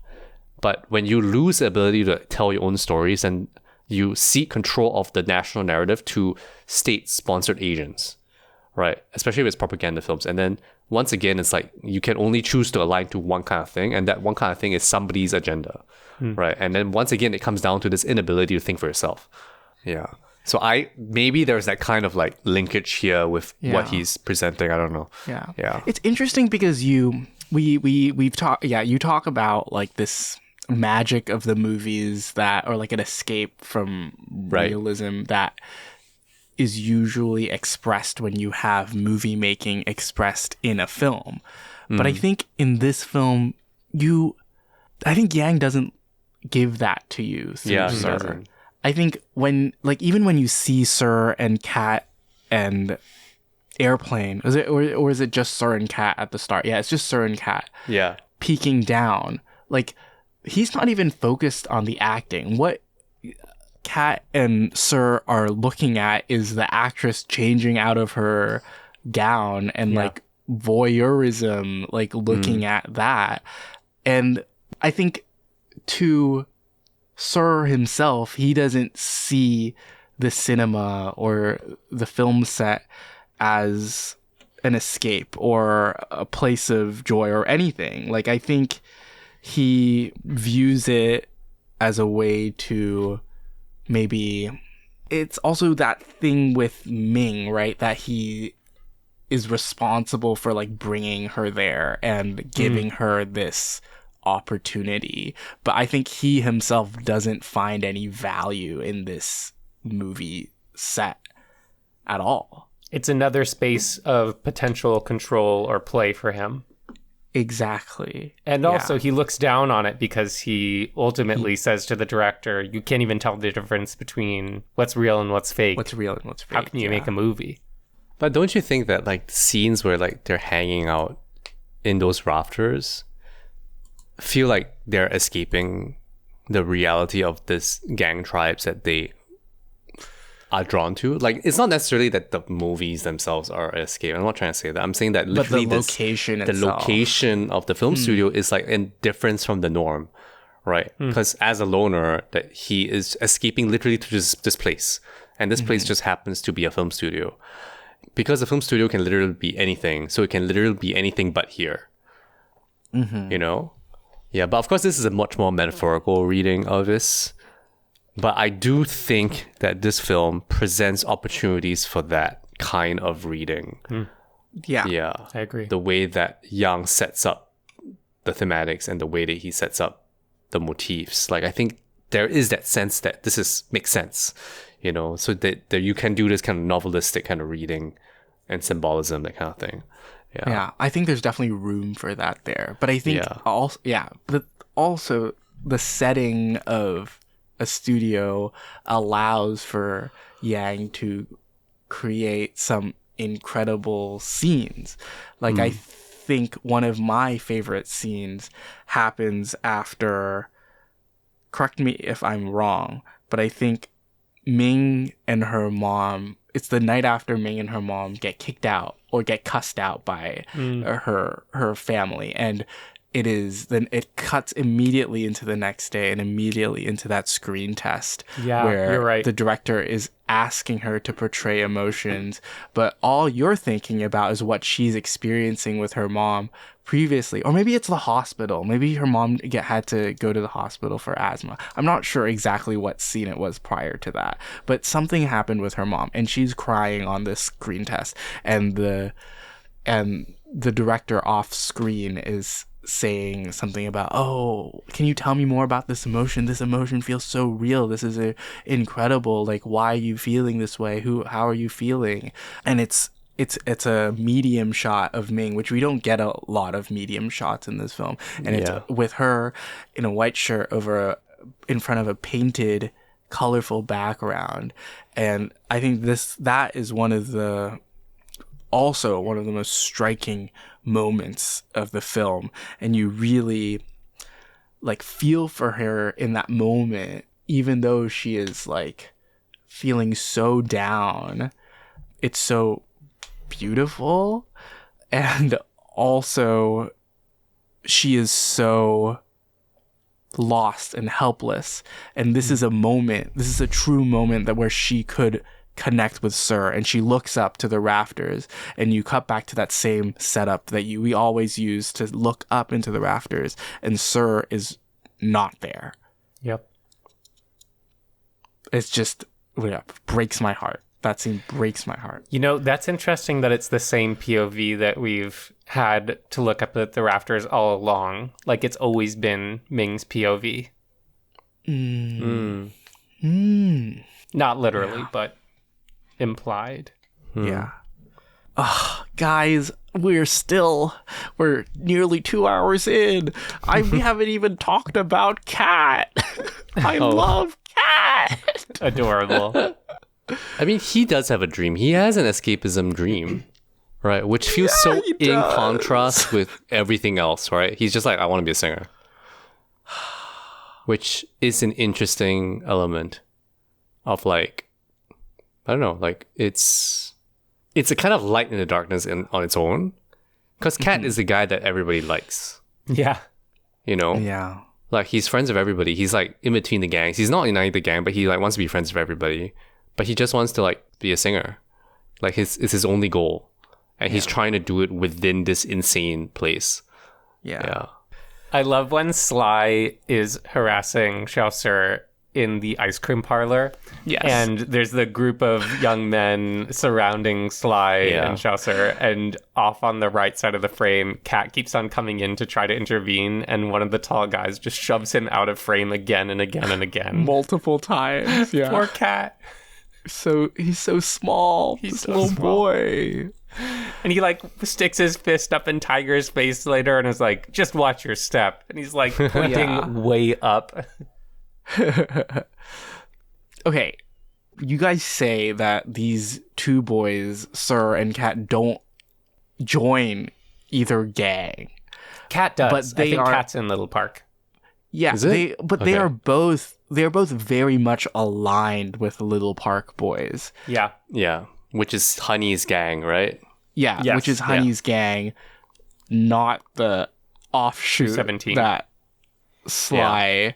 Well, yeah, there's I guess there's three entities. There's the 217 gang who are dressed in white, the Little Park boys who dresses in school uniform mainly, and Sly's offshoot of Little Park Boys. Boys that tries to join up with the 217 gang to make the show.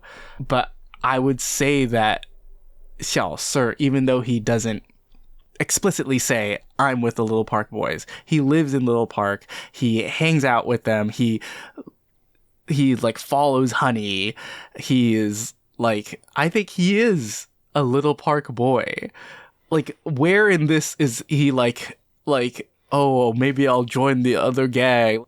I think he's aligned with them in some sense. Like, when they do the attack, he's technically part of the attacking team, right? Like, but he's just like there. You know what I mean? Yeah. Like, But I think he's in that school in the start as well. he's in the gang by association, but he doesn't want to be there. He's only in it so that he doesn't get whacked. You know what I mean? Right. He is technically part of the gang, but he's in it to survive, like, so that he doesn't get killed. Because it's a kind of like if you're not part of me, you're part of the other side. Yeah. But to avenge Honey, he makes a choice. Wait, which one? To avenge Honey, he is there at the pool part. He's there at the pool house when they attack. But the pool he's just house. there. He does not doing anything. But he makes an agreement to go with them. Yeah. To me, I think it's at least the way I look at it, it's presented in a way that he has no choice, right? Like, he's just part of the gang by association, by geography. You know what I mean? Okay, yeah. And I don't think Seltzer makes a choice in that traditional sense of like, oh, I'm with you guys. Like, when he goes to meet up with Honey and Honey's like pontificating about like his ideas about whatever, he's just like, on his face is like, okay, like, why am I here? Like, that's the feeling I get from Seltzer, and that's what I feel from him every time I see him. He's just like, what the fuck's going on? Like, he is not choosing anything, but he's being pushed into these things, and he has no avenue to get out of it, you know? Yeah. The big thing that causes him to be embroiled in it is actually just Ming, you know? It is his attachment to Ming that causes him to become in conflict with everyone else, right? If you think about Ma, like, Ma is aligned with the Little Park Boys, but he's also kind of a lone wolf. Yeah. Right? Like, because he comes in as a transfer student and then he's just like, people are scared of him. But then he aligns with Little Park Boys because they're like, these kids are his friends, right? But generally speaking, kind of also a loner. Yeah. Because he's rich. Right. You know? Yeah. And has guns, which is insane. Oh my god, Yeah. yeah. Oh, Well, his father's a general. And did you not know who I forgot. my father is? No. Yeah. So, yeah, I think, like, the allegiance thing is really, like, irrelevant to Sir, for me.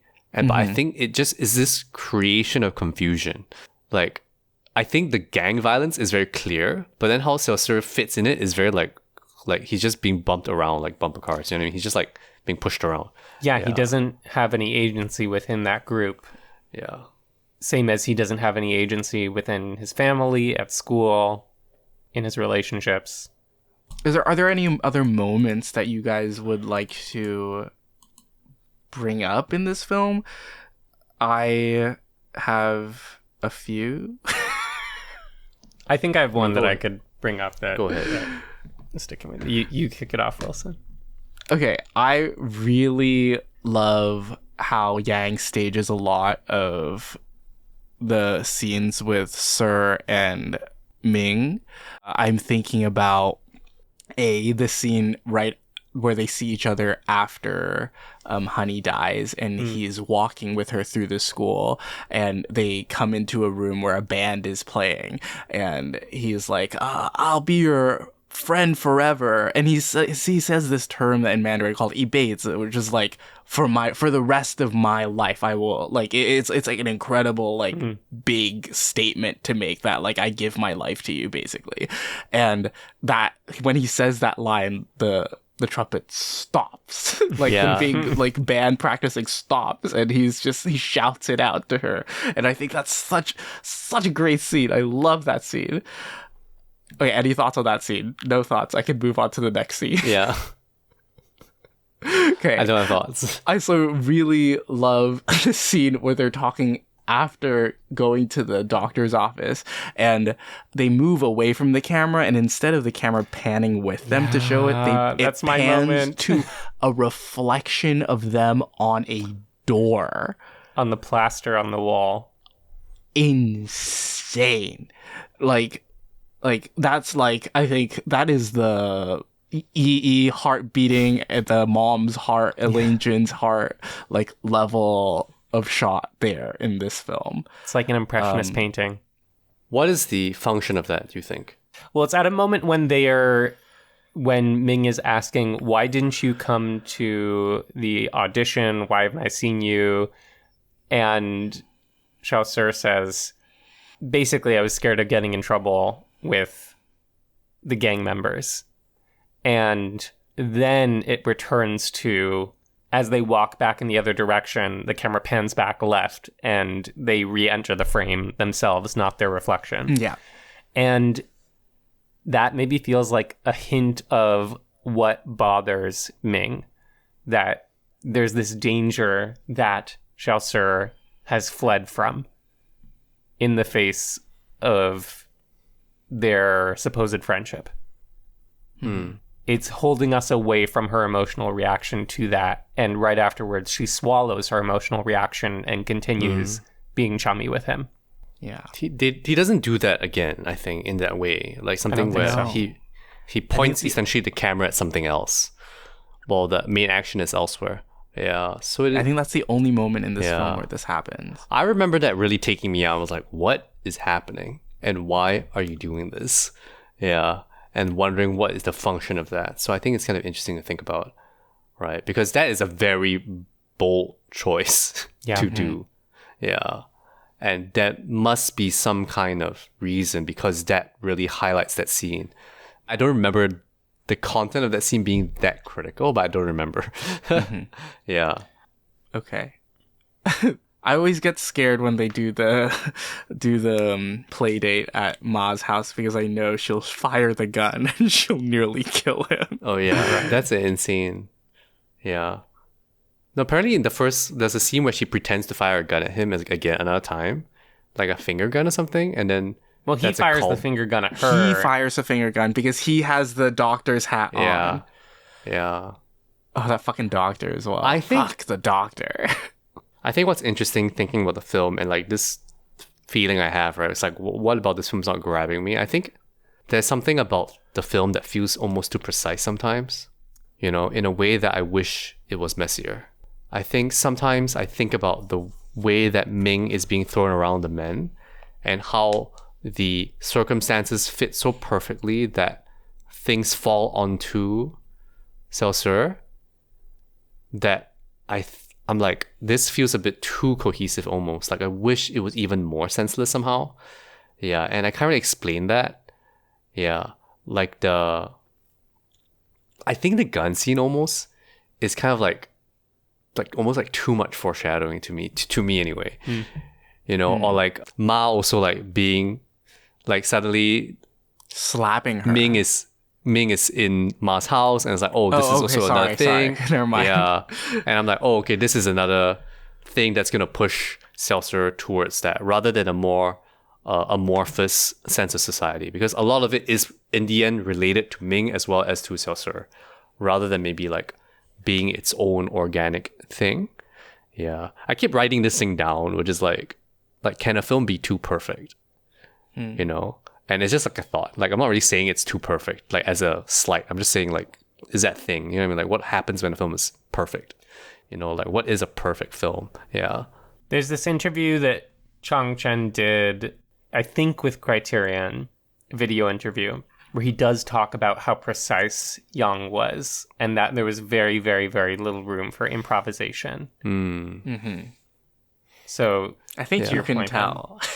Yeah. Because I think there's that messiness that comes from the later films in the second half.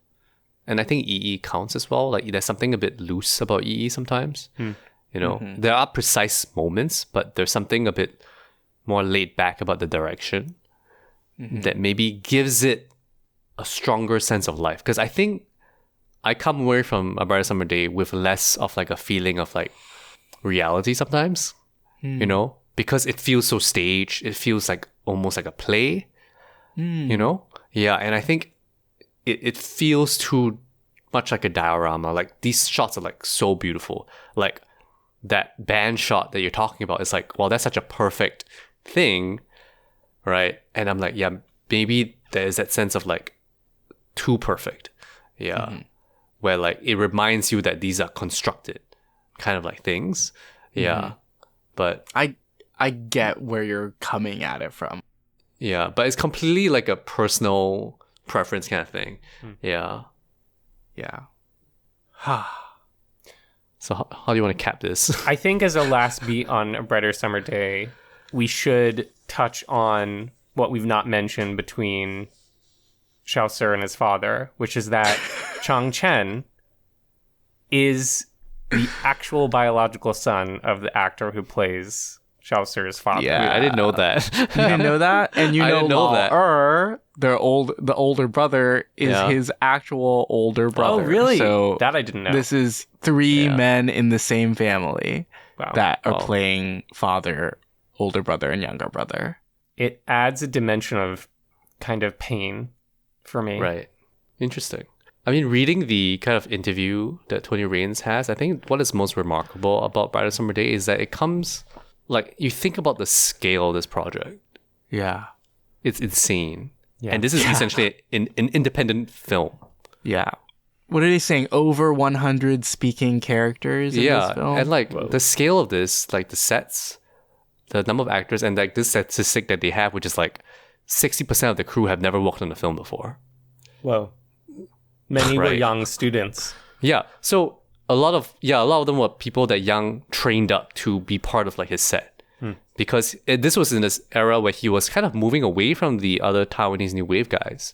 Yeah. And he had to build his own team. So he built his own team to make this, which is insane. And this is 5 years between Terrorizers and Brighter Summer Day. But like he had to build the team to build this, right, from scratch. Right. And the cast is like 75% are not, have also, this is the first time they're working on a film. So Right. the fact that you can take all these essentially inexperienced people to be like, okay, let's go make like an insane 4-hour epic is crazy. Yeah. Right. And to this level of like precision and to this level of detail. Right. Yeah. And you look at the jump, and it's his first period film, the jump from Terrorizes to this, it's like it doesn't make sense. Like how did he do this? I don't understand. Yeah. Yeah, like it's insane. I don't get it. Yeah. Like, where do you find a school? Like, how did they dress the school? Where do you find those extras? You know? Like how is your crew 60% new to the job? Like, that makes no sense. Yeah. And I think the writers were also people that he was working with in this drama institute or something like that. Yeah. I think Young was tremendously good at connecting with people. Chang Chen, in that interview, speaks about how Young would use different methods for professional and non-professional actors. And it seems like he was really good at knowing what individual people needed coaching on in order to bring their best into the picture. I would imagine that extends to the crew side as well. And I think it brought me so much joy to have this as the final film that we talk about, even though it is not like chronologically the last film that he made. We did start with the last film that he made, Right. but in this film and with this like massive cast, I like kept on seeing faces that I saw previously, like Deuce, who was Honey's younger brother, who was Akeem in Confusion, like brought me so much joy. And the boys like Chang Chen and the kid who plays Airplane, who are in Mahjong. Yeah. He's the main character in Mahjong. Yeah. Yeah, Lun Lun. And Elaine Jin playing the mother, who's in so many Yang films, like even Mrs. Xia, who plays the wife of the friend of the father, who is the grandma in Yi Yi. Like they're just so Apparently Sai Chin many is in this? people. I don't, Oh, really? I didn't even know Yeah, that. apparently she plays like the family friend that's like higher up. That he's the guy that plays the friend in That Day on the Beach, Oh. the suave guy. So apparently his wife is the cameo is Tai Chin is his wife. Oh. Early my on in the God. film, I heard that on the commentary. I was like, what? Yeah, and there's like a lot of people in this that you will see in like even earlier as well as later works from Yang. Yes. Yeah, because this Yeah. one has the most people. This one has everyone. Yeah. Yeah, so it was just such a perfect way to wrap up this incredible series on, I can say it, my favorite director of all time, Wow. Edward Yang. I don't know. I was thinking this morning about how on either our 2022 or 2023 in review episode, I expressed a crisis in my film viewing identity Yes. because of the scandals around Oscar Farhadi specifically. Yes. And Remember.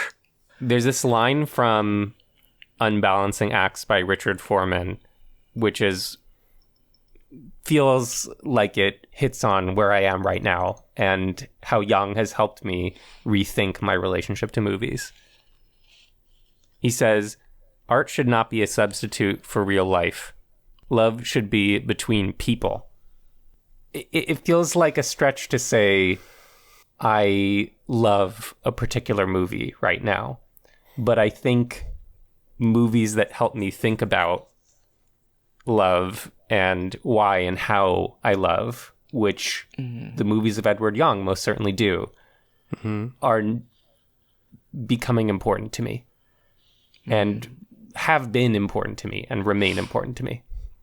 It was so beautiful, Eli. And I was going to ask you in our 2024 in review episode how you were sitting with this.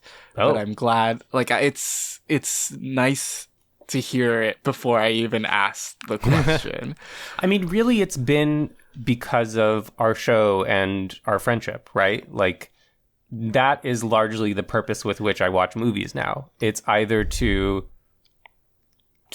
learn things alongside you or to teach things to my students and really learn with them as well.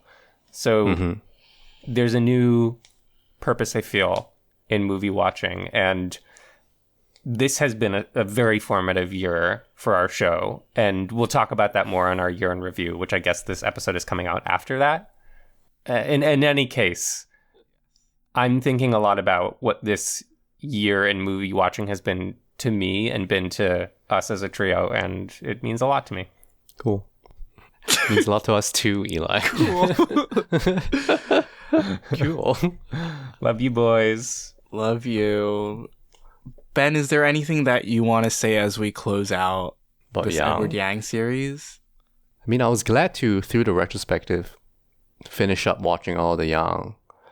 Yeah, which was like a great way to do it, obviously, on the big screen. And I think having the opportunity to talk about them was really helpful because, in a way, it is more useful to be able to talk about films after you watch them rather than from a pure consumption level. And I think Yang creates films that allow you to discuss them rather than just Yeah. like consume them. Yeah. Even when he was moving towards more commercial endeavors, like we talked about, there were still films that were about society, you know? Yeah. And I think he was able to thread the balance even as he shifted gears. Like he was still so deeply thinking about what films are like. And I think sometimes we are saying that like not all films have to have a message or whatever, you know what I mean?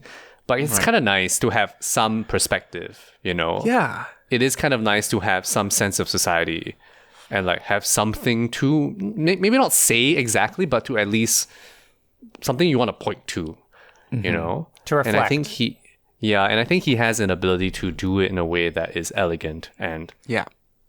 not necessarily intelligent, you know? And that also leaves room for interpretation or to your own analysis, which I think is important because it makes them more viable as culture products that will last a longer time. Yeah. You know, Exactly. and they have lasted Yes. a long time. They Yeah. have.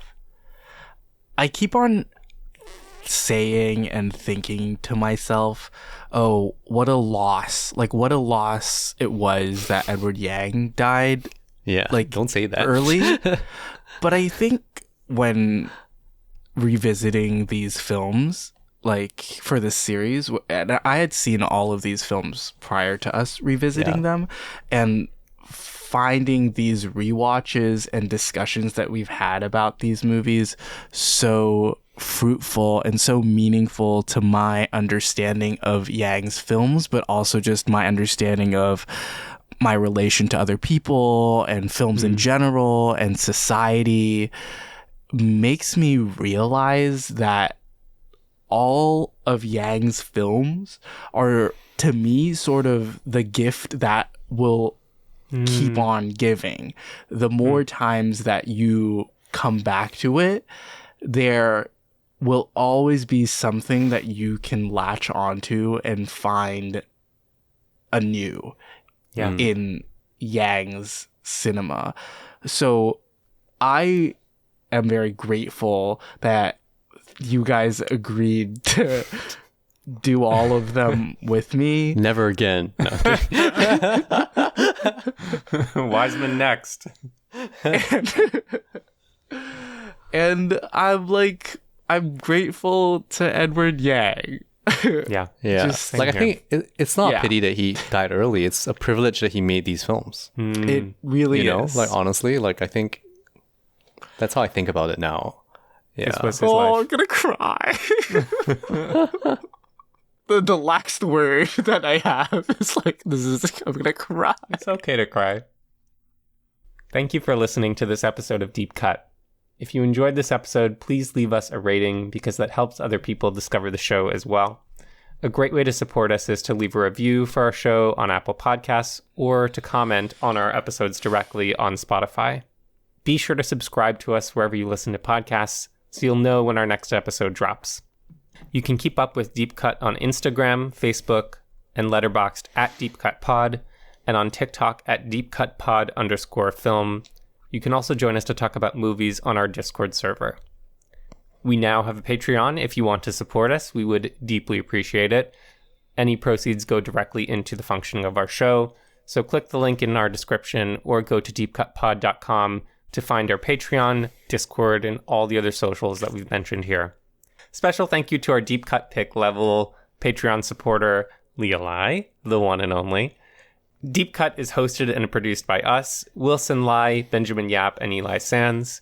And our cover art is designed by Justina Yam. Our theme song is composed by me. I'm Wilson. I'm Ben. I'm Eli. Take care, and we're looking forward to talking about more movies with you next time. Take care, and we're looking forward to a brighter summer day. My angel baby.